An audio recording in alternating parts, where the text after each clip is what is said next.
khi tôi cách xa tháng năm học trò, còn nhớ ngày chia tay ấy buồn. Ngoài sân vườn rơi hồng trắng kỷ niệm, chợt nhớ về những ngày xưa đã xa. Và hôm nay chúng ta đã quay trở về. Bạn ơi, giờ đây tôi muốn nói rằng lòng tôi vẫn nhớ người thầy ngày xưa dạy chúng tôi không còn trở lại nơi chốn ấy. Từng năm tháng chợt hiện trong ký ức,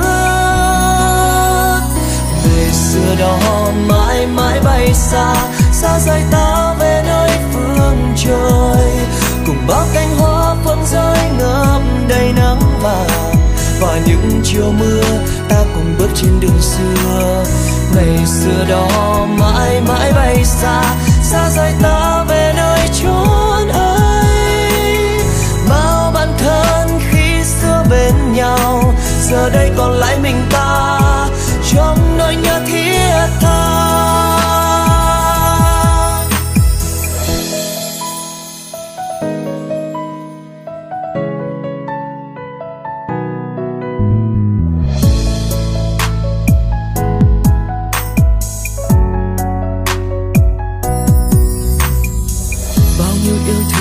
Giấc mơ đã đi xa về nơi trái tim, và còn lại trong ta những tháng năm dài. Nhớ về những thơ ấu, kỷ niệm đã xa từ lâu. Giờ còn nụ hồng khi xưa ta tặng bạn, ép trong trang vở lưu bút này. Thế gian có đổi thay, tháng năm có phai, ta sẽ mãi nhớ đến nhau. Rằng lòng tôi vẫn nhớ người thầy ngày xưa dạy chúng tôi không còn trở lại nơi chốn ấy.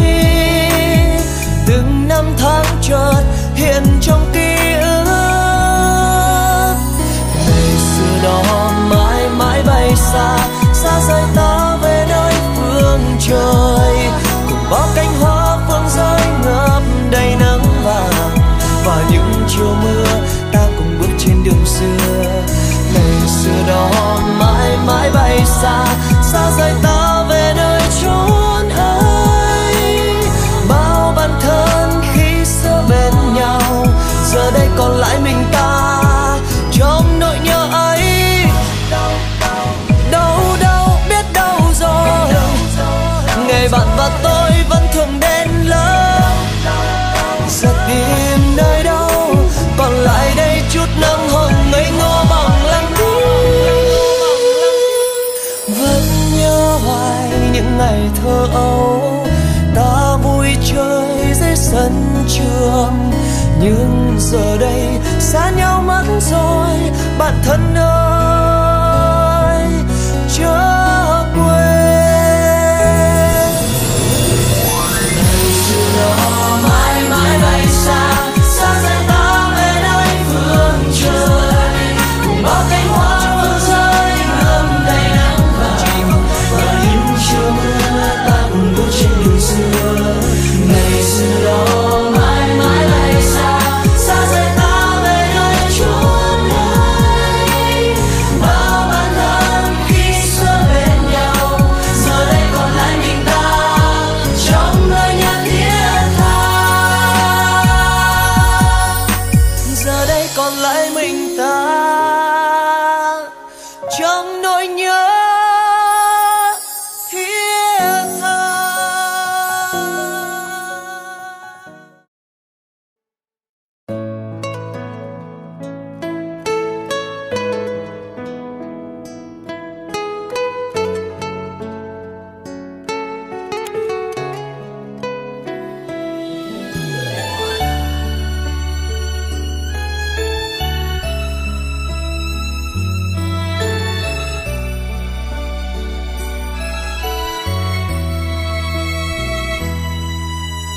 Nhớ, thật là nhớ, nhớ biết bao thời thơ ngây.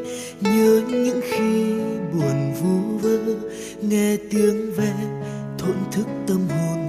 Khi hè về phượng hồng thắm tươi, xa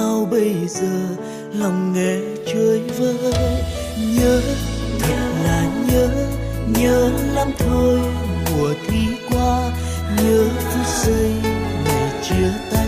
Sao mắt cay không nói nên lời, xa bạn bè lòng hoài vấn vương.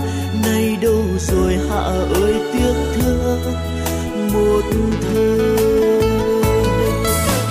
Nhớ mỗi khi tan trường tà áo tung bay chẳng trên con đường, và nhớ những lúc buồn vui bạn đến bên tôi sớm chia cho muộn phiền tan theo khói mây.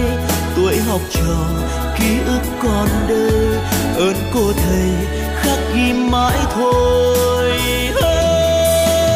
Những tháng năm học trò còn mãi trong tim sẽ không phai nhòa, dù biết đến lúc rời xa bạn hỡi không quên lúc xưa.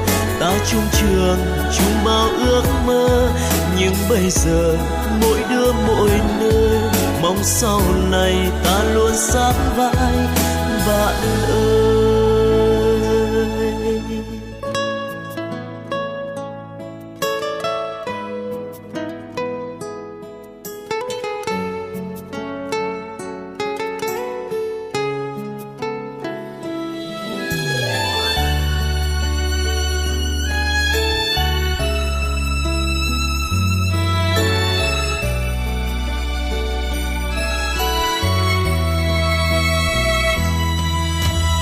Nhớ thật là nhớ, nhớ lắm thôi mùa thi qua, nhớ phút giây ngày chia tay.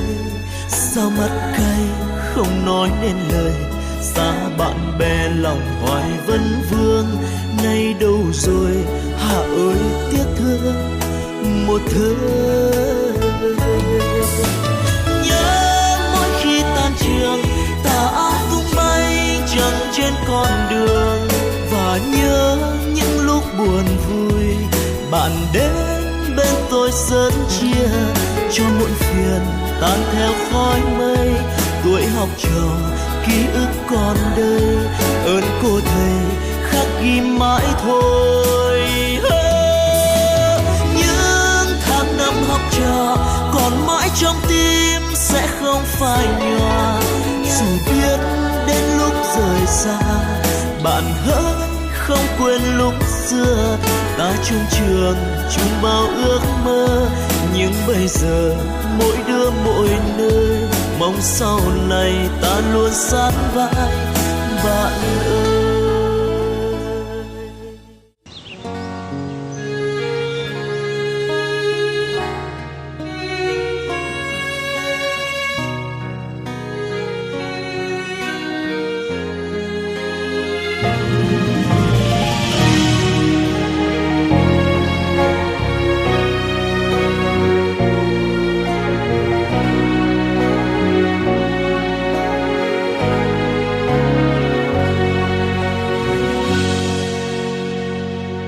Đêm sắp tàn, sương ướt lạnh, cầm bàn tay chẳng muốn rời. Ngày mai đây hai phương trời, bạn thân ơi biết đi về đâu. Đã qua rồi bao tháng ngày, cùng bên nhau chung mái trường, mà giờ đây hai con đường mình chia tay. Bạn thân ơi mai xa cách nhau, lòng vẫn mãi nhớ phút ban đầu. Dẫu mai này dù đổi thay, vẫn không quên tình bạn thân. Đường ta đi gian nan khó khăn, cũng có lúc vấp ngã đôi lần. Hãy gượng cười và vững tin, sẽ một ngày gặp lại nhau.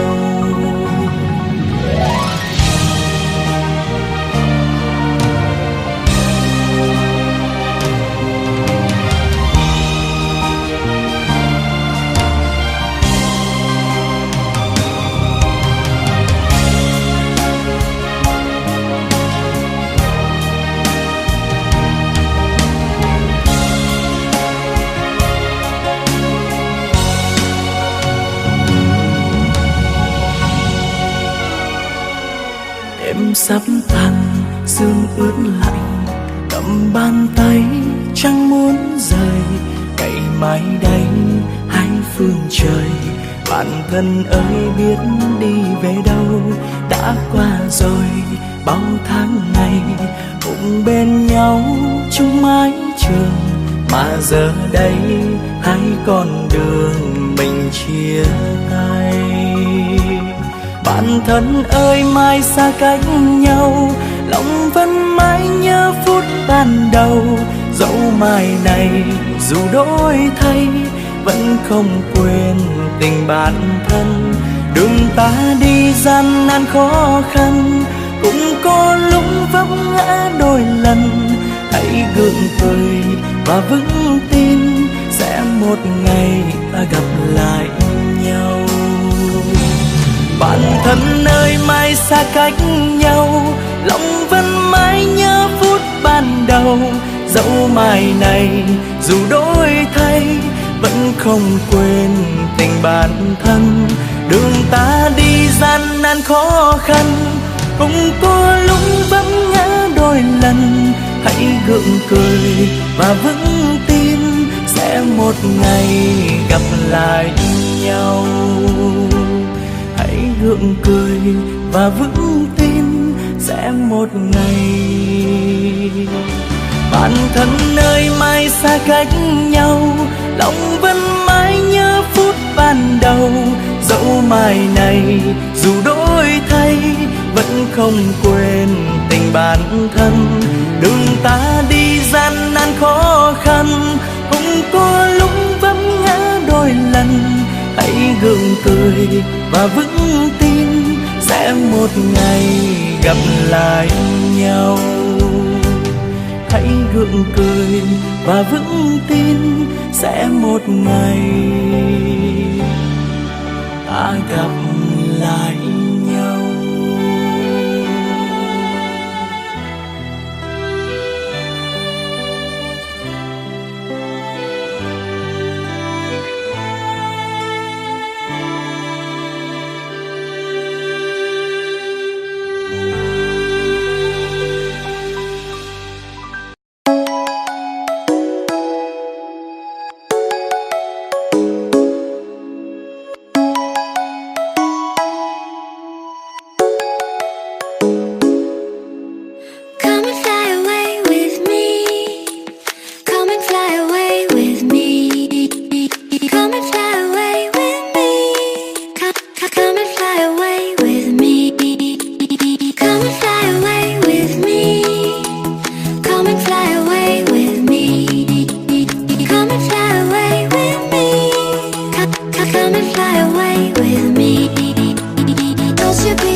Something's gonna bring the change. Journeys we are meant to take. Something at the edge of space, calling us to fly away. Don't you be afraid, everything will change. You and I, jumping off the edge. They say dreamers never die, so